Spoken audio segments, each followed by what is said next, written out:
Rowdy sheet అంటే అర్థం ఏంటో ముందు ఈ ఆంధ్ర ప్రజలకి తెలియాలి. రౌడీ షీట్ అనేది ఎటువంటి చట్టబద్ధత లేనిది. పోలీసులు ఇంటెన్షనల్ గా పెట్టేది. ఒక్క పోక్సో కేసులో ఉన్నటువంటి వ్యక్తులకి ఒక ఏలూరు రేంజ్ లో దాదాపు 3,700 మంది అమాయకమైనటువంటి పిల్లల మీద రౌడీ షీట్లు ఓపెన్ చేశారండి. అవన్నీ నేను క్లోజ్ చేయమని చెప్పి నేను హైకోర్టుకు కూడా వెళ్ళటం జరిగింది. జస్టిస్ సోమయాజులు కమిటీ ఏదైతే పూర్తి ధర్మాసనం పోలీస్ శాఖకి కొన్ని మార్గదర్శకాలు ఇచ్చిందండి హైకోర్టు. రౌడీ షీట్ అనేది ఒక చట్టబద్ధత లేనటువంటి ఒక పోలీస్ రికార్డు మాత్రమే. రౌడీ షీట్ అంటే ఏదో పెద్ద బూతిలాగా చూపించద్దు.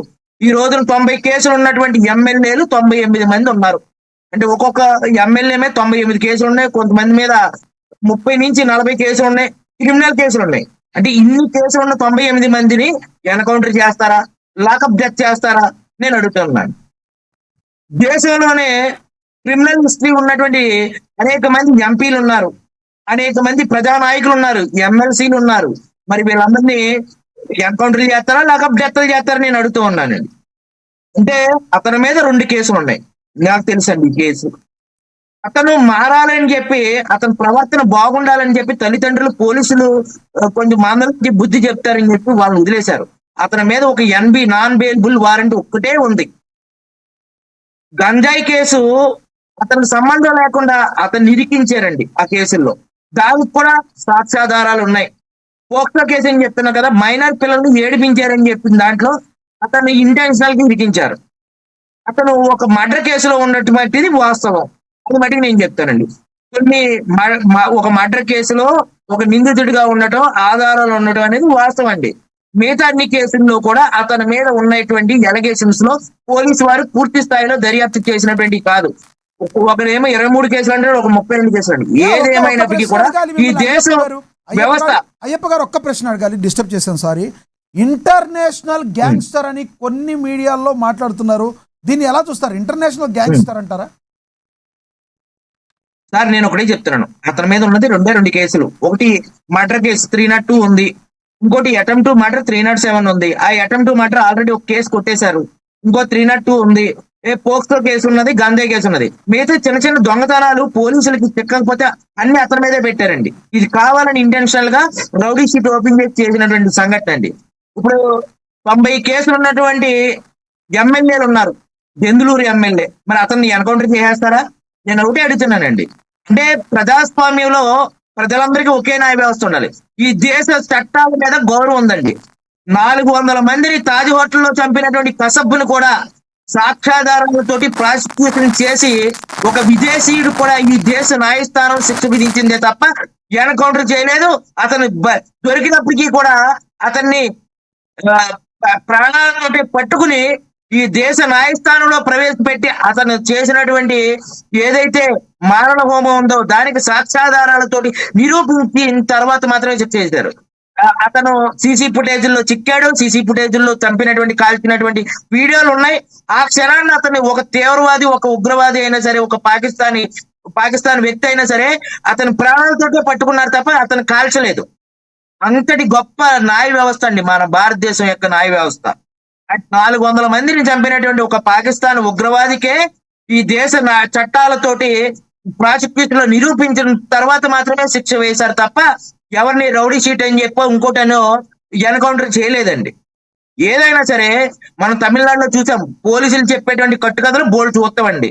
నేను చెప్తున్నా, ఒక నిడదవోలు CI అనేక మందిని లాకప్ లో పెట్టి చిత్రహింసలు పెట్టాడు. అనేక మంది వైఎస్ఆర్సీపీ గెస్ట్ హౌస్ లో బంధించి చిత్రవత్ చేశాడు. అక్కడ కానిస్టేబుల్ కూడా చాలా చిత్రవత్ చేశాడు. మైనర్ బాలికలు వాడుకున్నాడు అతను. ఎన్ని ఆధారాలు నేను DGPకి సమర్పించా. 23 కేసుల్లో అతను నిందితుడిగా ఉన్నాడు. అయినా సరే ఒక్క కేసు కూడా SP గాని DGP గాని నిడదవోలు CI తిలక్ మీద యాక్షన్ లేదు. మరి ఎందుకు యాక్షన్ లేదు అంటే కూటమి ప్రభుత్వంలో నేను ఒక బాధితుడిని. అతని బాధితుడు పేరు చెప్పగలరా? తిలక్ అండి, తిలక్. అతను మైనర్ బాలికలు వాడుకున్నటువంటి సంఘటనలు ఉన్నాయి. ఆధారాలతో మీడియా వారు వేస్తే పక్కనే ఒక పెద్దాపురం DSPని పక్కన పెట్టుకుని ఏమీ లేదని రాశారు. అతను ఒక TDP కార్యకర్తనే ఒక వైఎస్ఆర్సీపీ గెస్ట్ హౌస్ తీసుకెళ్లి చేతులు వేలాడి చేస్తే తణుకు నిమ్మగడ్డ ఆసుపత్రిలో చికిత్స చేసుకున్నటువంటి 3rd డిగ్రీ ఇప్పటికి కూడా అతని చేతులు నయం అవ్వలేదు. ఒక చిన్న సాదా చేత కూలి పని చేసుకున్నటువంటి వ్యక్తులు. ఇట్లా పోలీసుల్లో కొంతమంది అరాచకవాదులు ఉన్నారు, కొంతమంది చాలా నిజాయితీ పరులు, తమ జీతం కూడా సమాజానికి వెచ్చించేటువంటి మహోన్నతమైన వ్యక్తులు పోలీసు వ్యవస్థలోనే ఉన్నారు. మరి ఈ తిలక్ చేసినటువంటి అరాచకాలు మంత్రి గారికి కూడా తీసుకెళ్ళినా కానీ మంత్రి గారు కూడా చర్య తీసుకుంటలేదు.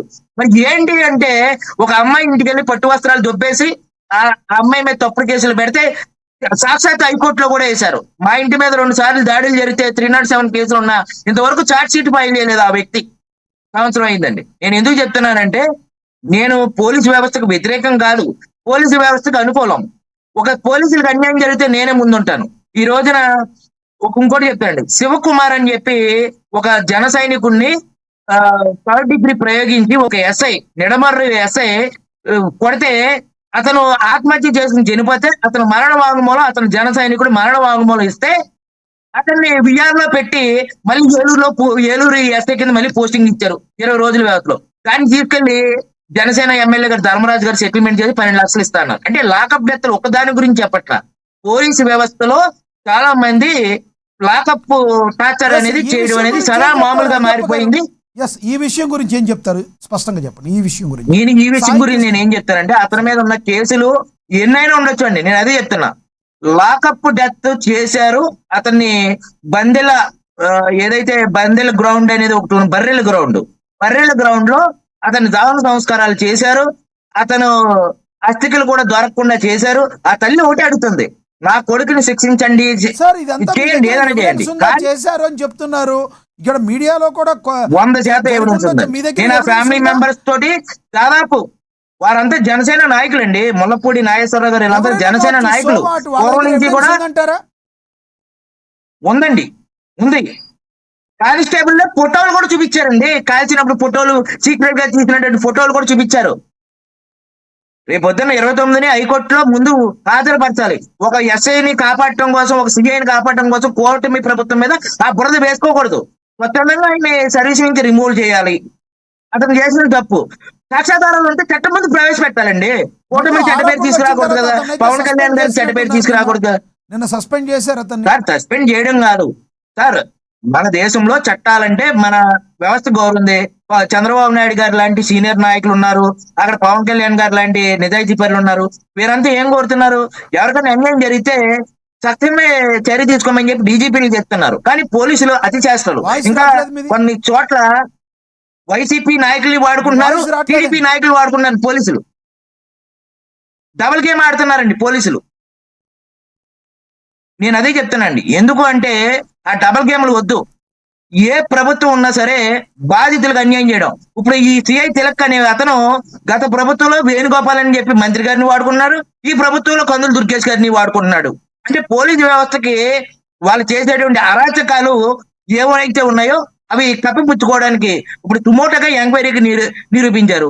టీడీపీ సోషల్ మీడియాలో కొంతమంది హత్య చేసి ఇది చేయడం సమర్థనీయం అని చెప్తున్నారు. అలా చెప్పకూడదండి. చట్ట ప్రకారం తెలుగుదేశం ప్రభుత్వం విచారణకు ఆదేశించింది. విచారణ వెల్లడైన తర్వాత నిజ నిజాలు ప్రజలకు తెలియజేయవలసి ఉంది. అంతవరకు సమయం పాటించాలని చెప్పి చెప్పాలి. అదే చెప్పండి టీడీపీ సోషల్ మీడియాలో అతను నేరస్తుడు, అతను కాల్ చేశారు అని చెప్పి ఒక జన సైనికుడు, వాళ్ళ కుటుంబం అంతా జనసేన అండి, వాళ్ళ మామూలు 4 జనసేన పార్టీలోనే ఉన్నారు. వాళ్ళంతా కూడా ఎప్పటి నుంచో రంగా గారి అనుచరులుగా ఉన్నారు. అలాంటి వాళ్ళని చంపేస్తే మళ్ళీ కూటమిలో ఉన్న వ్యక్తి గురించి కూటమి నాయకులే తప్పుగా పెడితే ఏమవుతుందండి? దానివల్ల ఇతర ప్రతిపక్షాలకి వాళ్ళే ఆయుధం ఇస్తున్నారు. నేను ఒకటి చెప్తానండి, 2019లో ఆ రోజుని వైసీపీ అధికారంలోకి రావటం కారణం ఏంటంటే లోకల్లో ఉండేటువంటి టీడీపీ నాయకులు కొంతమంది పార్టీకి చెడ్డపేరు తీసుకొచ్చేలాగా, అలాగే కొంతమంది పోలీసులు చెడ్డపేరు తీసుకొచ్చేలా ప్రవర్తించారు. ఆ భారీ మూల్యం 2019 నుంచి 2024 వరకు టీడీపీ చెల్లించుకుందండి. మళ్ళీ అదే భారీ మూల్యం చెల్లించుకోకుండా ఉండాలంటే ఆ నెడమర్లో సంఘటన గాని, కాట్రాయిలో అంబడిదీపు గాని, అలాగే కందుకూరు ఘటన గాని, అలాగే ఎక్కడైనా ప్రకాశం జిల్లాలో సంకుల మల్లయ్య గాని, వీళ్ళందరూ జన సైనికులు కూటమి ఓటేశారు. వీళ్ళు అన్యాయంగా అకారణంగా కొంతమంది చంపేశారు వీళ్ళని. వీళ్ళ విషయంలో పోలీసు వ్యవస్థ నిమ్మక నీరెత్తినట్టుంది. చంద్రబాబు నాయుడు గారు కలిశారు, పవన్ కళ్యాణ్ గారు కలిశారు, సీరియస్ యాక్షన్ తీసుకోండి. వాళ్ళంతా మన పార్టీ కాబట్టి నేను మీడియా దుర్భంగా కోరేది ఒకటే, ఎక్కువ వాళ్ళంతా కూడా కోప సామాజిక వర్గం అయినప్పటికీ కూడా